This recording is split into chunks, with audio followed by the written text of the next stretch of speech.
Hey guys, welcome back to our channel. I'm Jen and this is Therapy, and today we're going to talk to you about loose leash walking / walking nicely on a leash.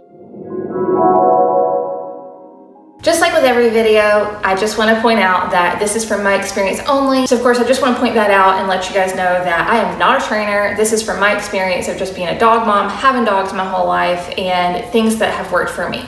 Your dog walking nicely on a leash does not mean competition heel. It can if that's what you want. Walking nicely on a leash just means they're not pulling you. If they have a 4-foot leash, they might be 3 feet from you, but there's still some slack in that leash. That's walking nicely on a leash. The first thing you need to do is figure out what your dog's currency is. What this means is, do they like treats? Do they like toys? Do they just like attention from you?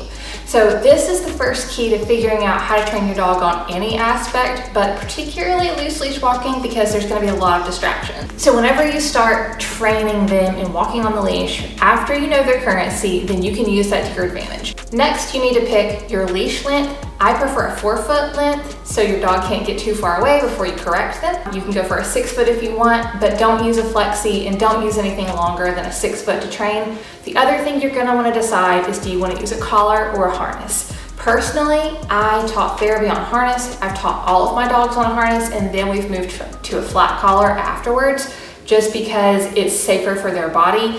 I'm positive there's people out there who disagree with me and say harnesses are for pulling and that's going to teach your dog to pull. However, I also know with smaller dogs, Fairy was only 10 pounds as a baby, you run the risk of crushing their trachea. And this is a really big deal with very small dogs, like think Chihuahuas. I had Chinese Cresteds before who were, very dainty and small. So that's where I kind of felt safer using a harness, just because that had been instilled in my mind. If you choose to use a collar, make sure you pick a collar that is somewhat rigid. So I'm thinking like leather, biothane would be a good one, just not anything that's cloth and super floppy. The more rigid the collar is, the more evenly it's going to distribute pressure around your dog's neck. Also, make sure you pick a collar that has a real buckle. So think like a belt buckle versus like a snap. So a method that worked really great for us is where you walk and take maybe 1 or 2 steps forward and then you just stop. And the whole point of that is to have your dog realize, hey, she stopped and they stopped too. And this worked really great for us. It's kind of a way to make your dog realize they need to be paying attention to you to see what's gonna happen. And another thing you can try is walking, and then as soon as they get ahead of you a little bit, go ahead and turn. And that way they don't have a chance to go super far ahead of you and to put pressure on the leash. You're just gonna automatically turn and go the other way and call their attention for them to go the other way. Now, I will say this method became really repetitive and I didn't feel like it worked the best of all of the methods we tried, but that's something you can try. I know a lot of people find success with that, so give it a try if you want. So be sure to leave a comment. Let me know if you have any questions. Also, if you have any tips that you feel like will be valuable for others, leave that down there too. So if you feel like you need to use a training tool with your dog, that's totally up to you. But for the sake of this video, and we're assuming your dog knows nothing, we're gonna just stick with the basic tools. The way that I look at it is, you need to have your dog understand what you're asking of them before you introduce tools that could have an adverse effect. Because if your dog doesn't even know what you're asking for, they can't make whatever it is stop. So if it's a prong, they can't make that stop if they're just running for their life. Same thing if they're choking themselves on a slip lead, slip chain, whatever it's called. They don't know how to make that stop, because all they're thinking at that point is, I'm getting choked. What do I do? And then, your natural instinct is to run. Same thing with an e-collar. I think tools can be a great addition to training, but your dog needs to understand what you're asking of them before you introduce that. So another thing that'll be super helpful is to teach your dog an engagement behavior like touch. So what this is, whenever they're a little bit away from you, you tell them touch, they want to come back, touch, so they can get a treat. So I quickly want to show you an engagement game that you can teach your dog, and you can teach a puppy this. So this should be one of the first things you teach so they know to engage with you. So I'm going to show you how to teach touch. So to teach it, you would go touch, and you would touch them. She already knows, but you would just actually touch their nose and then reward. So she already knows touch. But this is a really quick and easy engagement game. Your dog's used to touching things with their nose. That's how they kind of get around and discover new things. That could be a touch too. That's good. We use both. But no matter what you want to use, it needs to be something your dog has to physically be close to you to do, so they can touch you with their hand or touch you with their paw. We prefer touch with the nose, right? Touch. Yeah. Nudge. Yeah. Nudge.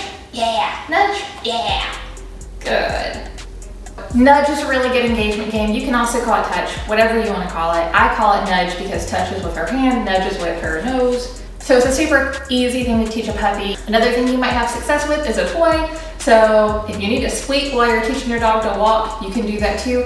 The whole point is they need to learn that you are more interesting than the other thing. So you can always have a toy and teach them to walk with that. You are going to be walking around with a stuffed animal in your pocket or a tug or a ball or whatever.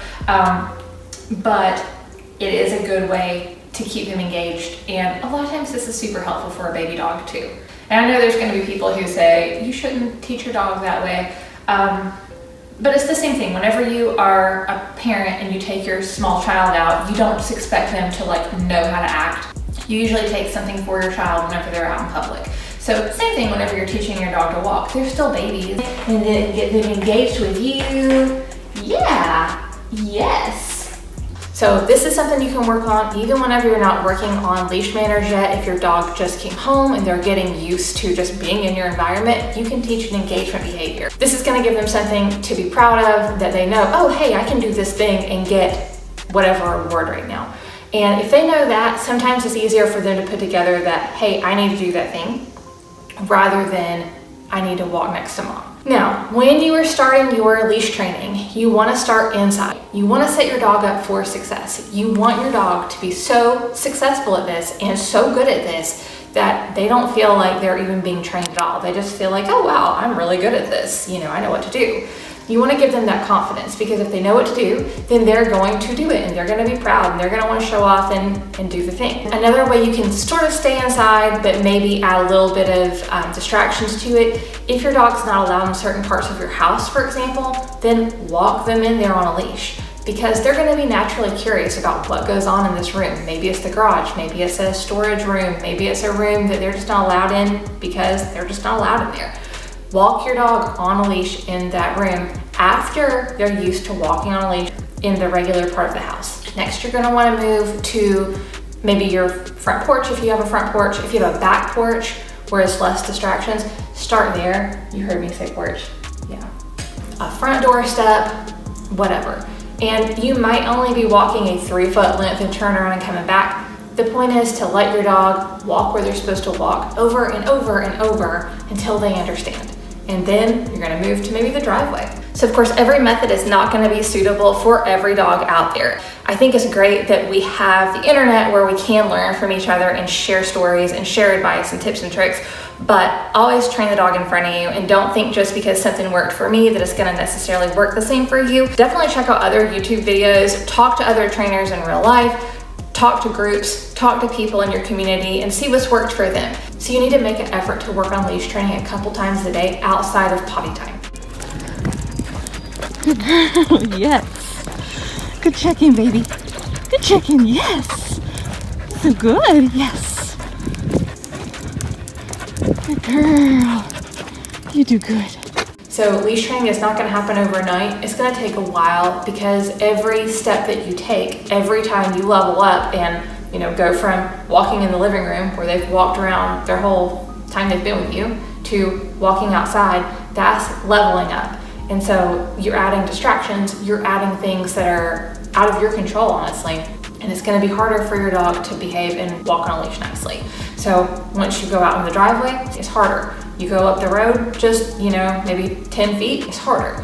Go all the way around the neighborhood, it's way harder. So each one of these steps you just want to work on perfecting and letting them actually train for that time, and then move on to the next hardest thing. It's going to take you months and months and months to perfect this. They're not going to have this in a week. You might have a dog who can get it really quick. In my experience with the dogs that I've had, I've not seen a dog get it super fast, because there's new things and they're dogs and they want to sniff and they want to engage with things.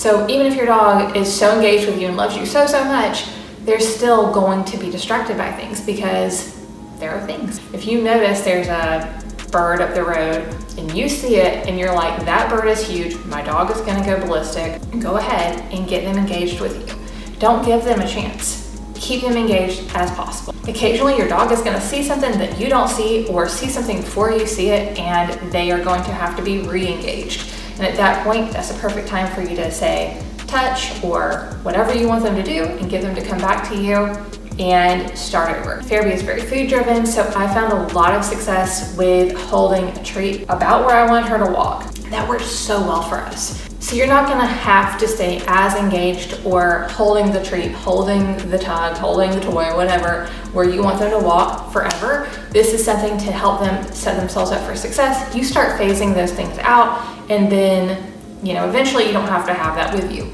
So once again, this is a positive only method. So you are teaching your dog to be engaged with you positively. So whether that's with a treat or a toy or eye contact or touching or whatever it is that they want from you.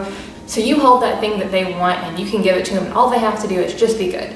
And I really like this method a lot. It worked for us. So it did take a little while for her to understand what I was asking for, but whenever she understood, it was beautiful. And hopefully I've inserted some footage this whole time along so you can see what I'm talking about. All right, guys, thank you so much for watching. We really appreciate you being here. I'm gonna link a subscribe button up here. I'm gonna link a training playlist for you here and a video just for you right here. And we will see you soon. Bye, guys.